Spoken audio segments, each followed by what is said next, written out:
Installing an artwork is almost like creating an artwork. It's the lighting, it's the space. A sculpture like this has so many pieces.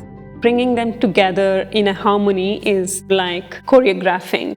A slight tilt in angle changes everything. 7 ponds and a few raindrops doesn't represent 7 ponds or raindrops.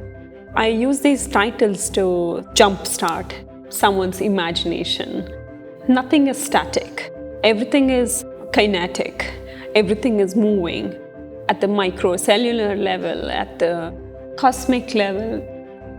I've become more aware of the delicate nature of things that are around us. I wanted to make something really light, something slightly translucent that could look like it's coming out of nature. By principle, I don't want to use materials that are toxic.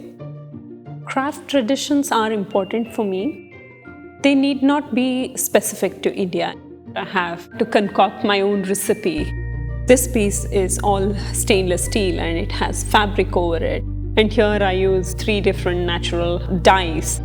Madder, it's a root, mud. I've also used alizarin, the pink color.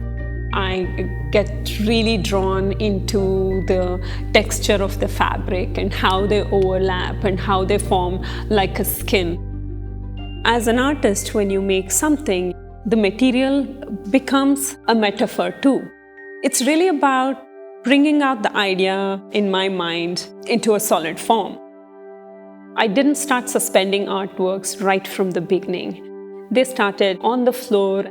I struggled with it for a number of years. I wanted it to be moving, hovering, or at the edge. But sculpture has to be stable. So to counterbalance it, I had to do a lot of tricks. One day it occurred to me that if I lift it up and suspend it, then I might bring that elasticity to the piece. They started having shadows, then they became see-through.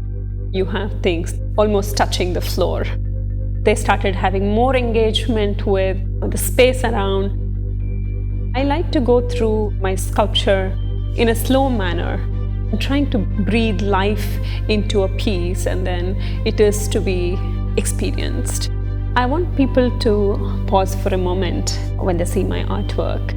I'm not trying to preach anything. My artworks are open to interpretation. It's up to the viewer to respond to it in an aesthetic engagement, in an experiential engagement, to look at the fragility of nature and appreciate it a little bit more.